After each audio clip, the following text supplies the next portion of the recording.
This is गौरव चौधरी।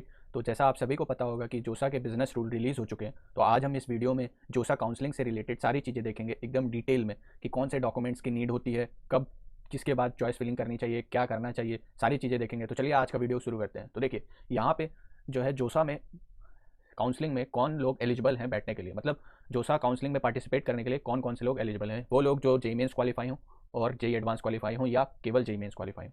तो इस counselling के थ्रू हमें जो कोर्स ऑफर होती है वो बीटेक बीआर का, और इस काउंसलिंग के थ्रू हमें कौन कौन से कॉलेजेस मिलती हैं, वो कॉलेजेस हैं आईआईटीज़, एनआईटीज़, ट्रिपल आईटीज़, आईईएसटी शिवपुर और जीएफटीआईज मिलती हैं। तो चलिए हम लोग इस वीडियो के नेक्स्ट सेगमेंट की तरफ चलते हैं। यहाँ पे जो जोसा का शेड्यूल है वो 15 अक्टूबर को हमारा जेई एडवांस का रिजल्ट आ रहा है 10 PM पे, और 16 अक्टूबर से हम लोगों की जोसा साइट पे रजिस्ट्रेशन स्टार्ट हो जा रही है। और राउंड्स जो होंगे मॉक राउंड्स, उस समय आप रजिस्ट्रेशन कर सकते हो, और रजिस्ट्रेशन फीस क्या है 2000 रुपीज़। ये सब अभी ऊपर मैं डिस्कस करूँगा। तो फॉर 24 को क्या होगा कि हम लोग का मॉक सीट एलोकेशन रिजल्ट 2 आएगा, और 25 को सिस्टम जनरेटेड या ऑटो चॉइस फिलिंग लॉक हो जाएगी, या आप खुद करोगे। मतलब 25 से पहले आपको प्रेफरेंस ऑर्डर अपने मेंटेन कर लेने एकदम, उसके बाद से कोई भी चेंज नहीं होने वाला है। 25 के बाद आपकी चॉइस फिलिंग में कोई भी चेंज नहीं होगा। और 27 को आपका राउंड 1 का रिजल्ट आएगा, और 27 से 30 अक्टूबर तक आपको ऑनलाइन रिपोर्टिंग करनी होगी। ये सारी चीज़ें देखते हैं हम लोग डिटेल में। तो ये सारे डेट्स आपने देख लिए। अब हम लोग चलते हैं, एक और इम्पॉर्टेंट डेट है जो कि नवंबर 17। नवंबर 17 में क्या है कि ये लास्ट डेट है, ये लास्ट डेट है आपका विड्रॉ करने का। इसके बाद मतलब आप विड्रॉ ऑप्शन नहीं दिखेगा आपको जोसा की साइट पे। अगर आप इससे पहले विड्रॉ करते हैं तो आपको रिफंड मिलेगा, नहीं तो रिफंड नहीं मिलेगा। तो ये एक बहुत ही इंपॉर्टेंट अनाउंसमेंट है, इसे एकदम याद कर लीजिएगा कि नवंबर 17 से पहले अगर हम लोग विड्रॉ नहीं करते हैं तो हमें कोई भी रिफंड नहीं होगा। तो चलिए अब हम लोग वीडियो की नेक्स्ट सेगमेंट की तरफ चलते हैं कि state quota. Home state quota basically ये एप्लीकेबल होता है एनआईटीज़ और जीएफटीआई के लिए, और ये एप्लीकेबल नहीं होता है आईआईटीज़ और ट्रिपल आईटीज़ के लिए। तो होम स्टेट कोटा क्या होता है कि जैसे कि आप मान लीजिए दिल्ली के हो और आपका 10th और 12th दिल्ली से ही हुआ है, तो आपका होम स्टेट दिल्ली हुआ। लेकिन मान लीजिए आप उत्तर प्रदेश से हो लेकिन आपकी 10th और 12th दिल्ली से हुई है, तो आपका होम स्टेट भी दिल्ली ही हुआ। तो बेसिकली जहाँ से आपकी स्कूलिंग हुई है 10th और 12th, वही आपका होम स्टेट होता है।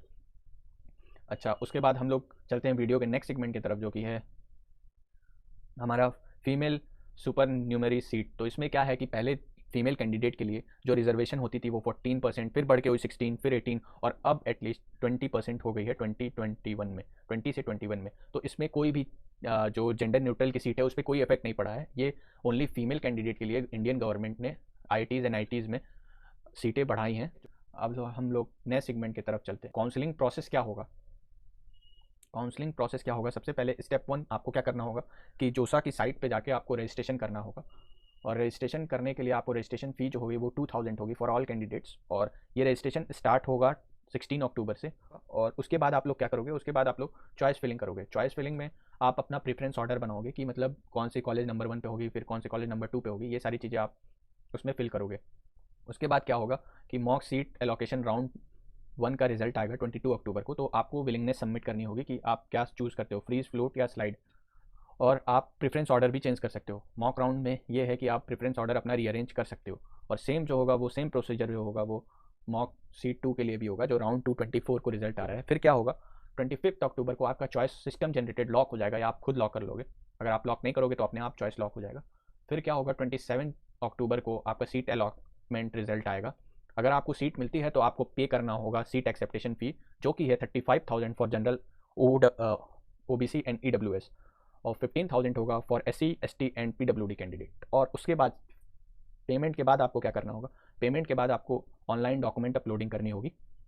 और उस टाइम स्पैम में, मतलब कि जैसे कि जो टाइम स्पैन दिया गया है 27 अक्टूबर से 30 अक्टूबर तक आप डॉक्यूमेंट्स वगैरह आपका अपलोड होगा। उसमें अगर आपके डॉक्यूमेंट्स में कोई भी गलती पाई गई, जैसे कि कोई डॉक्यूमेंट्स क्लियर विजिबल नहीं है, तो उसमें क्वेरी रेज वो करेंगे जोसा साइट पे आपको रेगुलर विजिट करके देखना होगा कि कोई क्वेरी रेस तो नहीं हुई हमारे में। नहीं तो अगर क्वेरी रेस आप रिस्पॉन्ड नहीं करते हो तो आपका एडमिशन कैंसिल कर दिया जाएगा, आपका मतलब सीट जो है वो नहीं रहेगा, मतलब आपको सीट नहीं मिलेगी।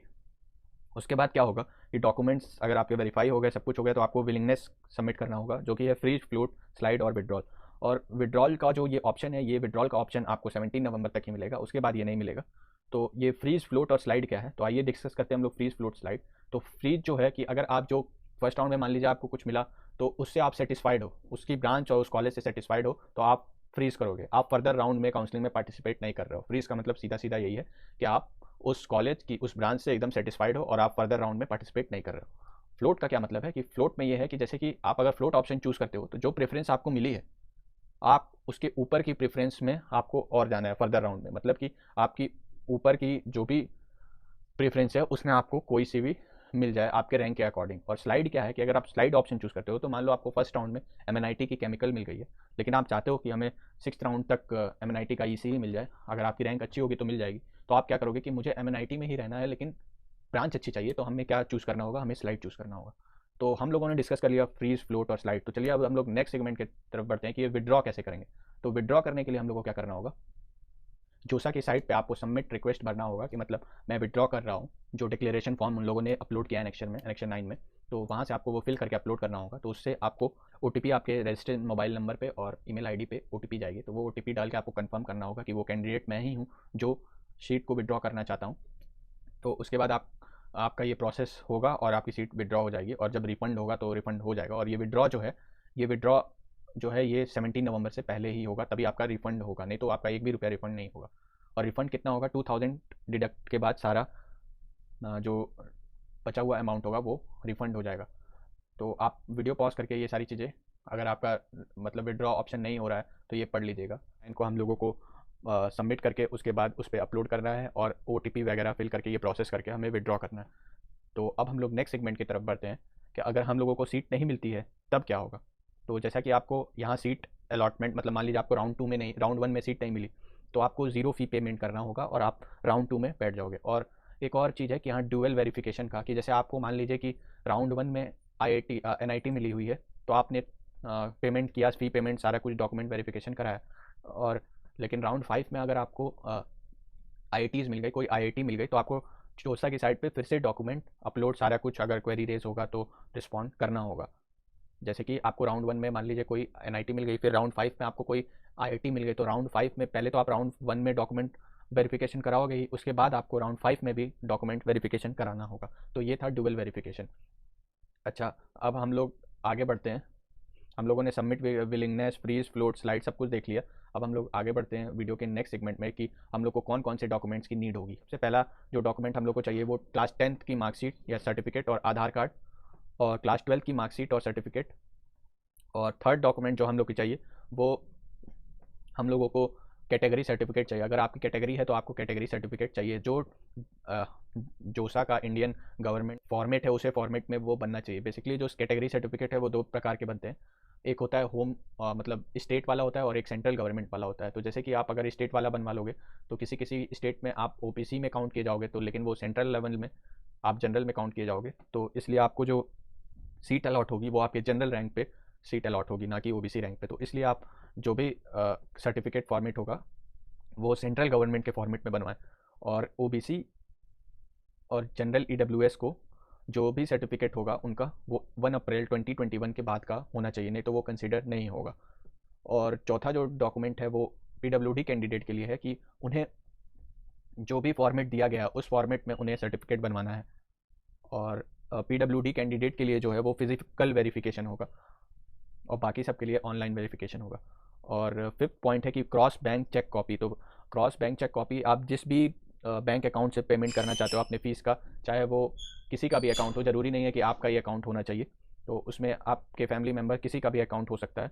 तो उसमें आपको क्या चाहिए, क्रॉस बैंक चेक कॉपी चाहिए, और इमेज ऑफ पासबुक चाहिए, और बैंक डिटेल चाहिए। और सिक्स पॉइंट है हमारा मेडिकल सर्टिफिकेट हम लोग को, जो कि जोसा के फॉर्मेट में अवेलेबल है, जो मैं लिंक डिस्क्रिप्शन में अवेलेबल कर दूंगा, वो आपको फिल करके, मतलब डॉक्टर से फिल करा के उसको अपलोड करना होगा। और पासपोर्ट, ये तो फॉरेन कैंडिडेट के लिए। और 8 पॉइंट है जेई मेंस का एडमिट कार्ड, जो कि नीड है ही। तो जेई मेन का एडमिट कार्ड सभी के पास होगा, तो वो डॉक्यूमेंट्स चाहिए। तो बेसिकली आपको क्या क्या डॉक्यूमेंट चाहिए? आपको चाहिए क्लास 10th का मार्कशीट, क्लास 12th का मार्कशीट, और अगर आपकी कास्ट है तो कैटेगरी सर्टिफिकेट, और पीडब्ल्यूडी कैंडिडेट के लिए जो जोसा फॉर्मेट में है उस फॉर्मेट में सर्टिफिकेट, और क्रॉस चेक चाहिए, और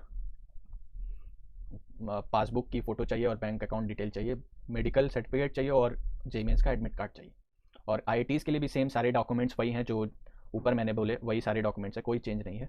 तो चलिए हम लोग आगे बढ़ते हैं। और इसमें जोसा में कोई गैप ईयर सर्टिफिकेट के बारे में नहीं बोला है, तो यानी जोसा काउंसलिंग में कोई गैप ईयर सर्टिफिकेट की नीड नहीं है। लेकिन ये कॉलेज टू कॉलेज डिपेंड करता है कि कई कॉलेज मांगते हैं गैप ईयर सर्टिफिकेट, कई कॉलेज नहीं मांगते। जैसे कि मैं पिछले साल मतलब MNIT में था मैं, तो मेरे फ्रेंड्स ड्रॉपर्स थे, तो उन्हें गैप ईयर सर्टिफिकेट की नीड नहीं लगी थी, मतलब कॉलेज ने नहीं मांगा था। अगर मांगते भी हैं तो वो एक नोटरी टाइप का फॉर्मेट होता है, वो रिलीज़ करेंगे, और वो 1-2 दिन में आपको बनवा के और सबमिट करना होगा। वो ज़्यादा टाइम नहीं मिले लगता है। वो जब आप कॉलेज की साइट पे जाओगे एडमिशन प्रोसेस करने, तो वहाँ पे मेंशन होगा कि आपको गैप ईयर सर्टिफिकेट डिपॉजिट करना है या नहीं करना है। तो होप करता हूँ आपको वीडियो पसंद आई है, और पसंद आई है तो शेयर, लाइक, सब्सक्राइब जरूर करें। Thanks and happy learning.